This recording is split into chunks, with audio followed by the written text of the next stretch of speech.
yang kami hormati, yang kami muliakan, yang kami ta'zimi, para habaib, wabil khusus Al-Habib Husain bin Ridha Al-Habsyi, yang kedatangan beliau subhanallah bukan hanya rame bapak-bapaknya saja, bukan hanya rame ibu-ibunya saja, bahkan anak-anaknya semua.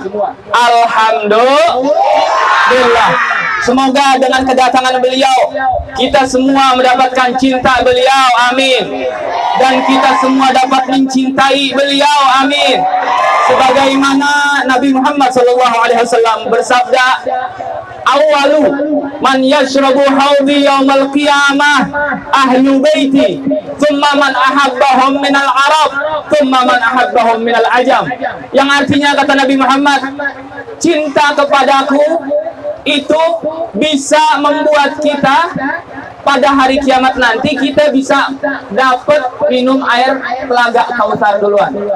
Insya Allah. Nah, ini saat ini malam ini bukti kita kepada Allah, bukti kita cinta kepada Nabi Muhammad, bukti kita cinta kepada dzurriyyah Rasulullah Sallallahu Alaihi Wasallam. Semoga dengan kecintaan kita, dengan pengorbanan kita, baju kita basah dan sebagainya, handphone kita sebagainya basah semuanya, semoga Allah ganti dengan handphone yang lebih mahal lagi.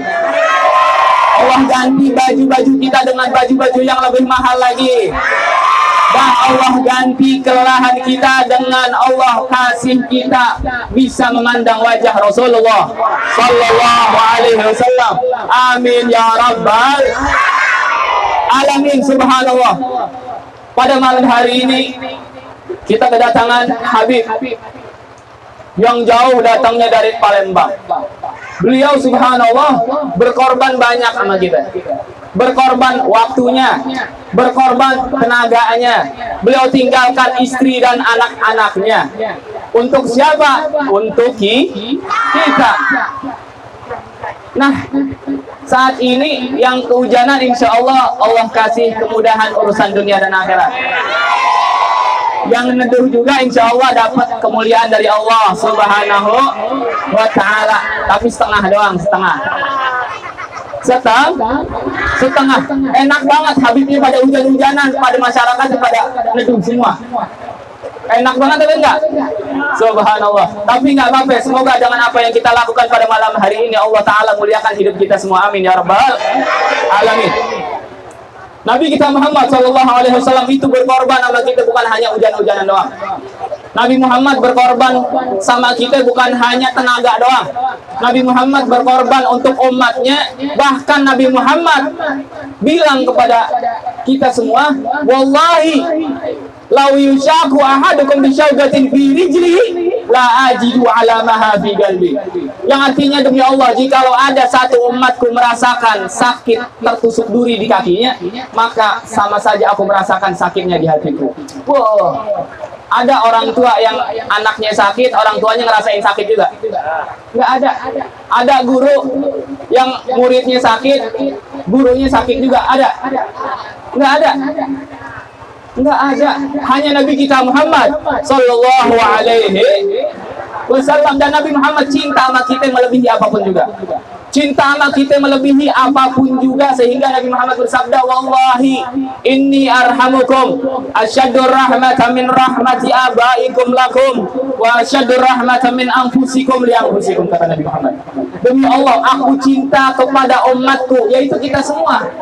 Kita umat Nabi kita Muhammad Sallallahu Alaihi Wasallam. Kita semua umat Nabi Muhammad.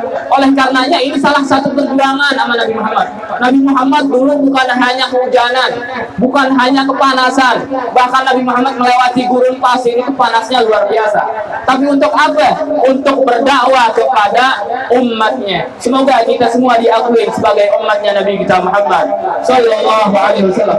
Ini salah satu ibadah yang mana kita melakukan acara-acara ini yang kita adakan, yang kita peringati Maulid Nabi Muhammad Sallallahu Alaihi Wasallam. Yang para aulia, para solihin, jikalau mereka, kita semua mengadakan acara untuk mereka, mengadakan haul untuk mereka, mereka bisa membalas kebaikan kita. Nah, yang kita adakan, yang kita peringati ini Maulid Nabi Muhammad SAW.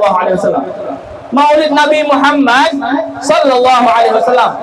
Hasya wa kalla, nggak diurusin sama Nabi Muhammad. Bakalan dikasih kebaikan sama Nabi Muhammad. Bakalan dibalas kebaikan kita kepada Nabi Muhammad Sallallahu Alaihi Wasallam. Yang mana Nabi Muhammad bersabda, ini sesungguhnya aku, kata Nabi Muhammad, aku ini sebaik-baik orang yang balas jasa. Kalau ada orang yang baik kepada orang lain, lalu kebaikan tersebut tidak dibalasnya, maka aku yang membalasnya nanti di hari kiamat, kata Nabi Muhammad Sallallahu Alaihi Wasallam. Dengan pengorbanan kita malam hari ini, dengan kehujanan kedinginan semuanya, semoga Allah Ta'ala dan Nabi Muhammad membalas kebaikan kita semua. Amin, amin, ya Rabbal Alamin. Satu saja, ini sudah akhir zaman. Akhir zaman sangat-sangat luar biasa sekali. Yang mana di sini banyak anak-anak kecil. Coba bayangkan anak-anak di daerah kita, anak-anak kecilnya semua jadi ulama semua. Kira-kira ajib apa enggak? Semua anak-anak kecil yang ada di daerah kita semua jadi dai dan daiyah semua. Kira-kira enak apa enggak? Bangga betul orang tuanya, bangga betul keluarganya, bangga betul masyarakat-masyarakatnya. Semoga anak-anak yang di daerah Batubara ini, semoga Allah Subhanahu wa Ta'ala jadikan mereka anak-anak keturunan yang menjadi aulia, menjadi orang-orang saleh, menjadi dai dan daiyah. Amin ya Rabbal Alamin. Kenapa? Karena sekarang ini akhir zaman, sangat-sangat luar biasa sekali. Akhir zaman ini kalau saya mau cerita, sedikit cerita saja. Di Jakarta itu luar biasa sekali. Di Jakarta maksiat merajalela. Bahkan subhanallah, ini perempuannya pada soleha semua, masya Allah. Kalau dia pakai jilbab di sana udah jarang yang pakai jilbab. Bahkan mereka malu pakai jilbabnya. Mereka malu dengan menutup auratnya sampai begitu. Oleh karenanya, ilmu Nabi Muhammad adalah satu-satunya tujuan, satu-satunya arahan, satu-satunya pemegang kita, yang mana kita akan selamat di akhirat kelak. Kita akan selamat di dunia ini adalah ilmu Nabi kita Muhammad Sallallahu Alaihi Wasallam. Adanya ilmu bisa menjadikan kita dekat sama Allah. Adanya ilmu kita bisa hidup manfaat. Adanya ilmu kita bisa menjadi orang-orang yang baik semuanya. Dan kita kebodohan tersebut, tidak adanya ilmu juga bisa mengarahkan kita kepada kebodohan. Tidak adanya ilmu bisa mengarahkan kita kepada maksiat. Tidak adanya ilmu juga bisa menyelakakan kita di akhirat. Semoga kita ada yang di sini dengan mendengarkan ceramah agama, dengan dia mengaji dan mondok pesantren, semoga Allah Subhanahu wa Ta'ala dia manfaat hidupnya dan manfaat ilmunya. Amin ya Rabbal Alamin. Man amila salihan wa huwa mu'minun min dzakarin aw unsa falanuhyiyannahu hayatan thayyibah. Ada, kalau misalkan ada seorang mukmin yang mana dia beriman sama Allah, dari laki-laki ataupun perempuan, dia beriman, maka Allah Subhanahu wa Ta'ala bukakan pintu keberkahan, maka Allah Ta'ala mudahkan segala urusan, Allah Ta'ala berikan kebaikan kepadanya. Semoga kita yang ada di sini Allah Ta'ala bukakan segala pintu kesulitan kita, Allah Subhanahu wa Ta'ala mudahkan segala urusan kita, dan Allah Subhanahu wa Ta'ala berikan keberkahan kepada keluarga kita. Semoga keluarga kita menjadi keluarga sakinah, mawaddah, warahmah. Amin ya Rabbal Alamin. Kalau di Jakarta dahsyat banget. Ada lagi yang di bawahnya Jakarta. Ini saya nggak ngomong daerah sini, ada di Jawa Timur. Ada istri luar biasa banget sama suaminya. Sampai-sampai kalau suaminya pergi kerja, itu ngomong istrinya, "Bang, kalau misalkan abang pulang kagak bawa duit, saya jitak kepala abang," katanya. Di sini ada bu yang begitu? Nggak ada, insya Allah. Sampai begitu. Bahkan yang durhaka sama suami itu bukan yang marah-marah sama suami, marah-marah bahkan memukul suami, kabur dari rumah, bukan begitu. Yang durhaka sama suami, durhaka sama suami itu, coba kita lihat bagaimana Sayyidah Fatimah Zahra, putri Nabi Muhammad SAW. Pernah sewaktu-waktu beliau, putri Nabi Muhammad itu berbicara dengan ucapan yang tidak disengajanya, itu membuat hati suaminya marah, wajahnya memerah. Pada saat itu juga istrinya melihat suaminya kelihatan wajahnya merah, akhirnya minta maaf. Wahai suamiku, maafkan aku, wahai suamiku, maafkan aku. Akhirnya suaminya diam aja, nggak dihiraukan. Nggak dihiraukan apa yang dikatakan oleh istrinya. Setelah melihat itu Sayyidah Fatimah Zahra mengelilingi Sayyidina Ali bin Abi Thalib itu sebanyak-banyaknya. Maafkan aku wahai suamiku, maafkan aku wahai suamiku. Lalu melihat istrinya melakukan hal itu, beliau rangkul istrinya dan beliau tunjuk keningnya. Keesokan harinya Nabi Muhammad dengar cerita tersebut. Dipanggillah putrinya, wahai Fatimah, aku mendengar kemarin kamu ini membuat suamimu ini marah. Apakah betul wahai Fatimah? Betul wahai ayahku. Lalu Rasulullah berkata apa? Berucap apa? Wahai Fatimah, jikalau kamu pada saat itu meninggal dan kamu tidak dapat ridho dari suamimu, demi Allah aku tidak akan mensolati daripada jenazah. Ulama berpendapat apa? Jikalau ada seorang istri yang cemberut saja di hadapan suaminya, lalu dia meninggal pada saat itu, maka itu perempuan nggak dapat syafaat dari Nabi kita Muhammad Sallallahu Alaihi Wasallam. Oleh karenanya mulai saat ini ibu-ibu ini semuanya di depan suaminya senyum terus, siapa enggak? Walaupun sakit gigi senyum terus, siapa enggak? Wah, pada diam semua. Mau dapat syafaat Nabi ya enggak? Mau. Oleh karenanya emang berat. Ibadah itu didasarkan sesuatu yang berat. Nggak ada yang enak ibadah, Pak. Kita ngelakukan ini dingin-dinginan untuk apa? Mengharapkan pahala dari Allah, untuk mengharapkan cinta Nabi Muhammad SAW. Ibadah nggak ada yang mudah. Oleh karenanya melakukan hal semuanya ibadah hanya untuk mengharap ridha Allah, hanya untuk mengharap cinta dari Nabi kita Muhammad Sallallahu Alaihi Wasallam. Tenang aja Bu, sekarang ada cerita, ada bapak-bapak yang parah banget sama istrinya. Tadi kan saya cerita istri yang ini sama suami, sekarang suami yang ini sama istri.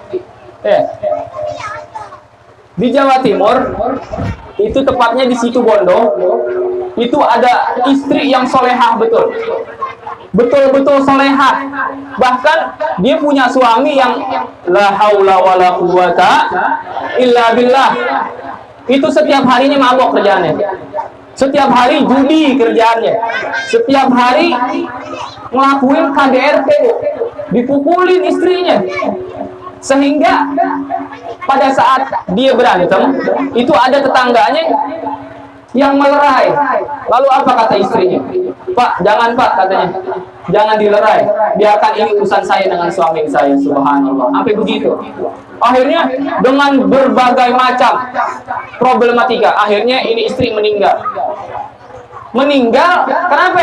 Gara-gara KDRT, dipukulin sama suaminya, meninggalnya gara-gara itu. Subhanallah, tuh kan kata Abed. Tuh kan Bet, kalau misalkan kita soleha dipukulin sama suami kan, jangan begitu ya Bu ya. Kalau kita soleha akhirnya meninggalnya bekas KDRT Bet. Enggak begitu. Kenapa? Karena kita punya Allah yang melindungi kita. Jangan takut kalau misalkan suami kita galak, jangan takut. Suami kita pelit, jangan takut. Kita doain, kita minta sama Allah Subhanahu Wa Taala biar suami kita baik, biar suami kita jadi orang soleh, suami kita jadi ahli ibadah, suami kita jadi ahli ibadah, begitu sholat jamaah 5 waktu. Lalu ini perempuan meninggalnya karena KDRT. Setelah itu, setelah 1 hari meninggal, bahkan Allah Ta'ala takdirkan dia penyakit ya, gara-gara KDRT tersebut. Allah ganjar tuh. Kenapa? Ma'dzulima abdul bimaghlamatin wa sabara 'alaiha illa wa zadallahu 'izzan wa rif'ata. Kalau ada orang yang dizalimi, kalau misalkan kita dizalimi nih Bu, ada nggak nih ibu-ibu nih? Ada. Oke. Ini kalau misalkan kita dizalimin sama orang, dijahatin sama orang, difitnah, dijelek-jelekan, dibilang ini dan itu, jangan digubris, diam saja, jangan dihiraukan. Kenapa? Karena Allah Ta'ala dan Nabi Muhammad SAW bersabda, ma'dzulima abdun. Kalau misalkan ada orang yang terzalimi, Bimadlamatin, dengan kezaliman yang luar biasa, wa sabara 'alaiha, dan dia sabar. Dia nggak melawan, dia tenang hatinya karena ada Allah Subhanahu wa taala. Maka apa? Wa zadallahu 'izzan wa rifata, Allah bakalan tampakkan, Allah bakalan tinggikan, Allah taala tambahkan kemuliaan dia di dunia sampai akhirat. Lalu ini perempuan gara-gara meninggal KDRT, Allah taala ganjar suaminya, Allah taala siksa suaminya. Masih di dunia udah disiksa, apalagi di akhirat. Disiksanya luar biasa. Setelah 1 bulan, gak sampai 1 bulan istrinya meninggal, Allah taala ganjar ini suami sakit stroke. Sakit stroke.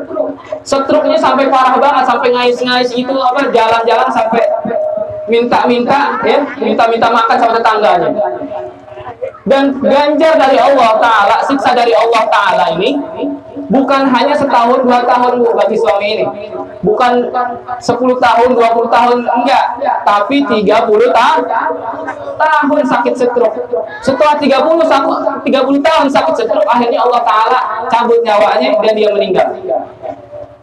Pada saat malam bapaknya meninggal, anak pertama dari dia nih dimimpiin sama ibunya. Masuk ke mimpinya itu anak. Akhirnya ngomong sama anaknya, wahai anakku, gali makamku, angkat jenazahku, pindahkan jenazahku ke samping jenazah suamiku, katanya, ke samping jenazah ayahmu. Walaupun aku sudah meninggal, aku tetap ingin berbakti kepada Allah. Subhanallah. Berarti pocong bakti sama pocong. Betul apa enggak? Kata Nabi Muhammad, bakalan nanti akhir zaman yang sudah meninggal pun bakalan dia pengen bakti sama orang, sama suaminya, sama orang tuanya, begitu. Oleh karenanya pada saat itu juga sehari dia mimpi, 2 hari dia mimpi yang sama, 3 hari dia cerita, dia panggil, dia datengin ulama, dia datengin Ustaz, minta tolong, wahai Ustaz, saya ini mimpi, katanya. Begini dia ceritakan, ibu saya pengen dipindahkan jenazahnya pengen samping suaminya. Bagaimana wahai Ustaz?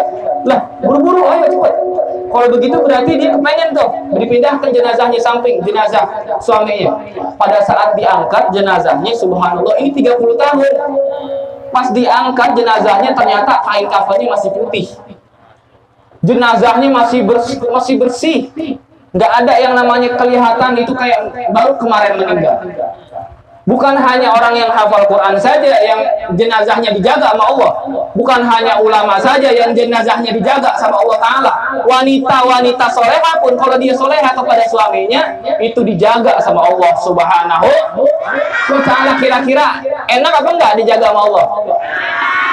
Tapi pengen bakti sama suami apa enggak? Wah, berat banget, subhanallah. Semoga kita semua yang perempuan Allah Ta'ala jaga semua. Amin ya rabbal alamin. Ya Habib katanya, kalau saya bakti sama suami saya minta kawin lagi, Bib. Betul apa enggak, Bu? Emang kadang laki emang begitu, sabar-sabar dah, Bu. Yang namanya laki-laki nggak ada mainan lain kecuali mainannya perempuan. Lah, kita juga dakwah. Iya nggak? Kita dakwah capek-capek, pulang ketemu sama perempuan, sama istri kita main, kita bercanda, kita ngobrol sama istri kita. Itu permainan laki-laki. Oleh karenanya wanita-wanita soleha jangan pernah percaya mulutnya laki-laki. Mulut laki-laki jangan pernah percaya deh, apalagi anak-anak perawan nih, anak-anak gadis, jangan percaya mulut laki-laki. Kenapa? Dia kerjaannya cuma main-main doang. Gombal-gombal doang tuh, kelihatan tuh yang muka-muka dia ketawa-ketawa sendiri tuh, yang laki-laki tuh ketahuan tuh, dia sering gombalin perempuan tuh, ya. Oleh karenanya yang perempuan jaga hati, jaga tubuh, jaga akhlak, jaga hijabnya. Semoga Allah Subhanahu wa Ta'ala jadikan kita seperti ibu yang sudah meninggal itu. Amin ya rabbal. Ibu itu bukan namanya Fatimah. Ibu itu bukan namanya Khadijah. Namanya siapa kalau mau tahu? Namanya Tugiem. Nah, kalau misalkan ada yang lagi ngisi, ya punya anak lagi, namain Tugiem, insya Allah bakalan jadi ibu seperti ibu Tugiem, insya Allah. Nah, kita di akhir zaman, yang mana akhir zaman ini sangat-sangat luar biasa sekali. Oleh karenanya jangan pernah lupakan majlis taklim ini. Jangan pernah jauh-jauh dari ulama. Bantu para ulama. Kalau misalkan kita pengen dapat ridho Allah, dapat ridho Nabi Muhammad, bantu para ulama. Kalau misalkan kita pengen berkah dari Nabi Muhammad, bantu ulama. Kalau kita pengen berjuang sama Nabi Muhammad, berjuang sama ulama. Kenapa? Karena Nabi Muhammad udah nggak ada. Nabi Muhammad sudah berbeda. Saat ini yang tertinggal hanya para habaib, dzurriyyah Nabi Muhammad, dan para ulama, yang mereka itu bukan apa-apa. Mereka itu adalah penerus lisan dari Nabi kita Muhammad Sallallahu Alaihi Wasallam, yang didasari dengan hadis man zara aliman fakana mazarani, wa man safaha aliman fakana masafahani, wa man jalasa aliman fakana ma jalasani, wa man jalasani fid dunya kuntu lahu jalisan yaumil qiyamah. Yang artinya, kalau ada seseorang yang datang ke rumah orang alim, ke rumah ulama, ke rumah ustadz, ke rumah habaib, dia datang menziarahinya, maka sama saja dia datang menziarahiku, kata Nabi Muhammad. Siapa-siapa yang datang lalu mencium tangan ulama, mencium tangan habaib, apa kata Nabi Muhammad? Dia sama saja mencium tanganku, kata Nabi Muhammad. Dan siapa-siapa yang duduk-duduk bersama ulama, yang alhamdulillah pada malam hari ini kita bukan hanya duduk, kita hujan-hujanan bareng. Betul apa enggak? Betul apa enggak? Berarti kita lagi duduk sama Nabi Muhammad. Berarti kita lagi sama-sama sama Nabi kita Muhammad Sallallahu Alaihi Wasallam. Dan siapa-siapa yang sering duduk sama Nabi Muhammad di dunia, maka kelak akan menjadi teman duduk dari Nabi kita Muhammad Sallallahu Alaihi Wasallam. Semoga kita semua yang ada di sini bisa duduk sama Nabi Muhammad Sallallahu Alaihi Wasallam. Amin ya rabbal alamin. Terakhir, alhamdulillah pada malam hari ini saya kasih tahu bahwasanya saya juga minta doa sama Bapak Ibu sekalian. Saya di Bogor, saya datang dari Jakarta. Saya mau pindah ke Bogor. Pindah ke Bogornya ini ada misi, ada tujuan.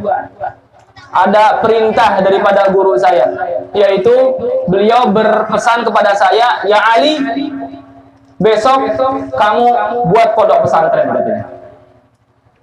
Kamu buat pondok pesantren. Saya cerita sama beliau, "Wahai Habib, wahai Ustaz, saya nggak punya uang buat bangun pondok pesantren." Memang saat itu saya lagi kosong betul. Beli tanahnya saja saya bingung, apalagi bangun-bangunannya, apalagi yang lain-lainnya, saya bingung. Setelah itu saya bilang sama beliau, "Ya khair, kalau misalkan kamu nggak punya uangnya, saya kasih amalan sama kamu." Anda bilang, "Amalan apa ini Ustaz?" Dikasihlah amalan, namanya amalan sholawat. Setelah itu, setelah saya baca amalan tersebut 41 kali setiap ba'da subuh. Bahkan ba'da subuh itu 41 kali kayaknya masih kurang, masih lama masuknya. Saya cerita lagi, "Wahai Habib, ini kayaknya lama banget deh. Sedangkan saya dalam waktu 4 bulan saya harus lunas nih tanah tersebut." Itu tanah masih kurang 220 juta lagi. Banyak apa sedikit? 220 juta lagi itu harus lunas dalam jangka waktu 2 bulan. Setelah itu saya cerita, "Ya khair, ya Ali, kamu baca sholawat ini sebanyak 121 kali." Setelah saya baca, itu kira-kira 3 hari atau 4 hari, datang orang ke rumah. Sebelumnya udah pernah datang ke rumah. Dia datang ke rumah, minta doa ceritanya. "Bib, minta doa, Bib, saya punya usaha," katanya. "Usaha saya begini, doain biar gol." Setelah itu, alhamdulillah, berapa lama berjalan waktu. Ini biasanya kalau orang itu udah minta doa, udah selesai, dia lupa. Misalkan sakit, minta doa sama Habib, udah sehat, udah lupa. Usahanya sudah luar biasa, melesat. Setelah gol, lupa. Tapi ini beda. Dia datang lagi. Nggak apa-apa, gini aja, nggak apa-apa. Dia datang lagi, cerita, "Habib, alhamdulillah, kemarin saya gol bisnis saya." "Bagaimana Bib, kemarin pondok pesantren tanahnya gimana, udah lunas sampai belum?" "Alhamdulillah," saya bilang, "belum lunas Pak." Anda bilang, Belum lunas. Kurang berapa lagi, Bib? Anda bilang kurang 220 juta lagi. Saya harus lunas 2 bulan lagi, Pak. Ya udah, Bib, yang 220 juta biar saya yang tanggung. Coba begitu. Subhanallah. Berkat apa? Berkat salawat sama Nabi Muhammad sallallahu alaihi wasallam. Setelah itu ditransfer dan saya bayar. Kira-kira ada yang mau nggak salawat ini? Kalau mau saya ijazahin bareng-bareng. Kira-kira mau apa enggak? Mau. Ini salawat luar biasa banget. Ini saya yang ngerasakan sendiri, saya yang ngalamin sendiri. Bukan dari cerita orang, enggak. Ini saya sendiri yang ngalamin. Kalau begitu, kalau misalkan saya mau jazahin, semuanya ikutin saya ya. Bismillahirrahmanirrahim. Allahumma sholli wa sallim ala sayyidina Muhammadin sahibil busyra salatan tubashiruna biha wa ahlana wa auladana wa jami'a masyayikhina wa muallimina wa talabatana wa talibatina min yaumina hadza ila yaumil akhirah. Ini dibaca pada subuh 41 kali. Kalau misalkan mau cepet lagi, rezekinya tambah lancar lagi dibaca 121 kali setiap harinya.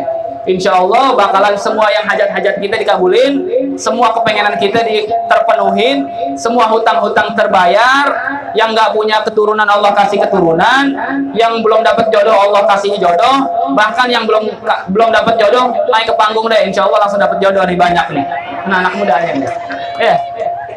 Langsung semuanya insya Allah terpenuhi. Daripada yang sakit, Allah insya Allah sembuhin. Kemarin waktu itu ada yang datang ke rumah guru saya.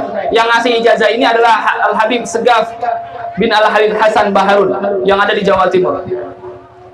Beliau memberikan ijazah ini dan ada orang datang ke rumahnya cerita, Habib minta doanya Habib, bahwasanya saat ini saya sedang sakit. Ini bawa apa nih? Saya sedang sakit, Bib. Sakitnya apa, Pak? Kata Ustadz saya. Sakit saya, sakit nggak bisa bangun, Bib, katanya. Nggak bisa bangun. Lalu bingung nih Ustadz. Ustadz saya bingung. Ya udah kalau begitu, kamu baca sholawat Busyra 41 kali, kamu pulang. Dibacalah tuh sholawat ala Busyra 41 kali. Dibaca terus, kira-kira ada 2 minggu, 3 minggu, datang lagi bawa makanan. Habib nih, makanan banyak banget katanya. Loh kenapa Pak kok bawa makanan banyak? Iya Bib, ini alhamdulillah saya sekarang sudah on lagi Bib katanya. Alhamdulillah, ini penyakit yang parah banget yang gak bisa on, itu bisa insya Allah dengan berkat sholawat insya Allah sembuh. Apalagi penyakit kantong, penyakit kanker, kantong kering, insya Allah bakalan sembuh. Semoga kita semua yang ada di sini Allah Subhanahu Wa Taala sebelum keluar kita tempat ini Allah Taala mudahkan segala urusan kita. Allah Subhanahu Wa Taala ampunkan segala dosa-dosa kita. Allah Subhanahu Wa Taala jadikan kita laki-laki dan perempuan Allah Taala menjadi cinta kepada kita. Dan Allah Subhanahu Wa Taala jadikan kita umat Nabi Muhammad Sallallahu Alaihi Wasallam yang cinta sama Nabi Muhammad, yang dicintai oleh Nabi kita Muhammad Sallallahu Alaihi Wasallam. Bapak-bapak, ibu-ibu semuanya ucapkan saya terima ijazahnya. Bismillahirrahmanirrahim. A'udzubillahi minasyaitonirrajim. Bismillahirrahmanirrahim. Alhamdulillahirabbil alamin. Arrahmanirrahim. Maliki yaumiddin. Iyyaka na'budu wa iyyaka nasta'in. Ihdinas siratal mustaqim.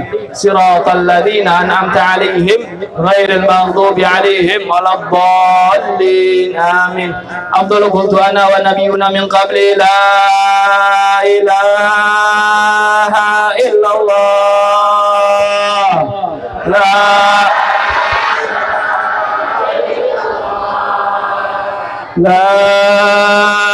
ilaha illallah.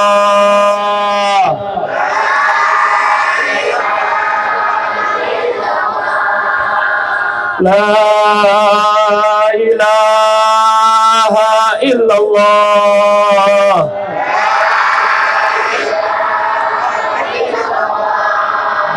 Muhammadur Rasulullah sallallahu alaihi wasallam. Kalimatu haqqin 'alaiha nahya wa 'alaiha namutu wa biha nub'atsu insyaallah ta'ala minal aminin minal aminin minal aminin birahmatika ya arhamar rahimin ya arhamar rahimin ya arhamar rahimin. Wa sallallahu ala sayyidina Muhammadin wa ala alihi wa sahbihi wa sallam.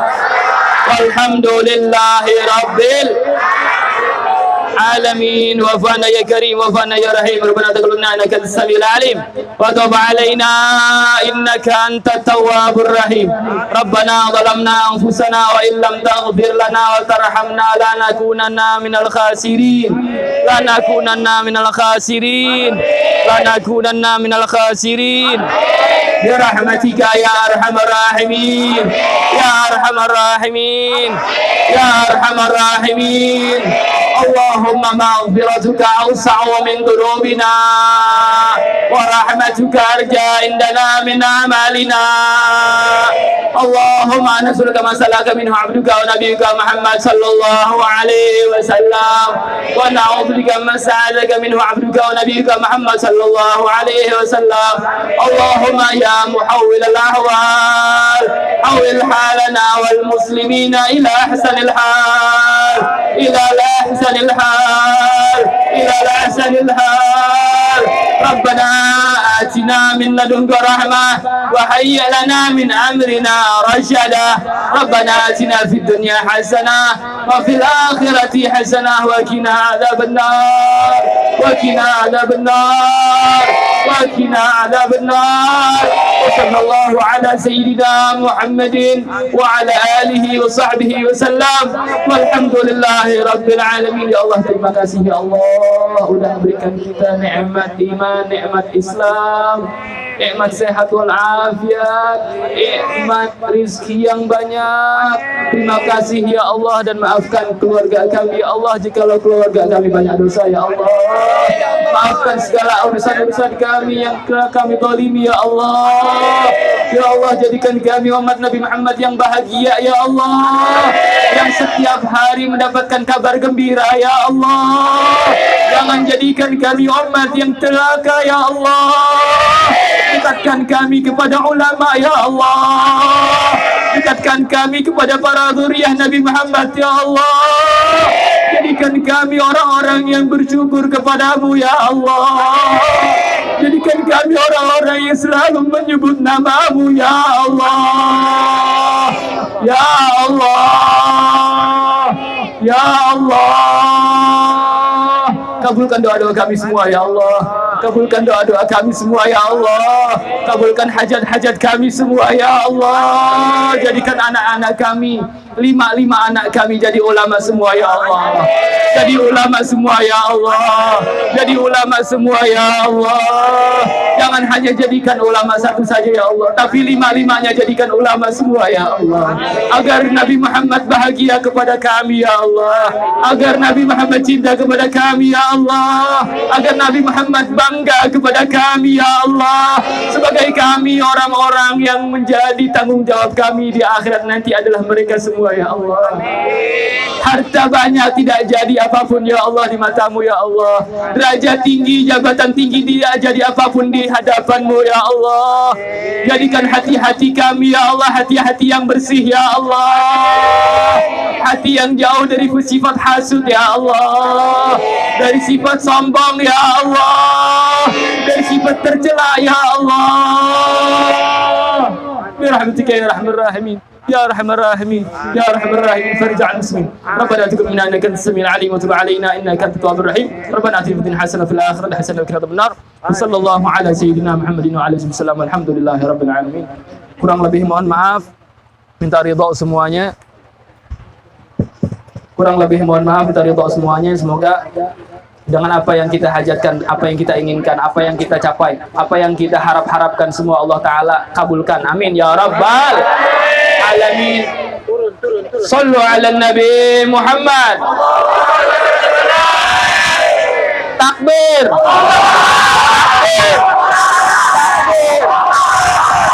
Mohon maaf minta ridha. Assalamualaikum warahmatullahi ta'ala wabarakatuh. يا نبي السلام عليك يا رسول السلام عليك يا حبيب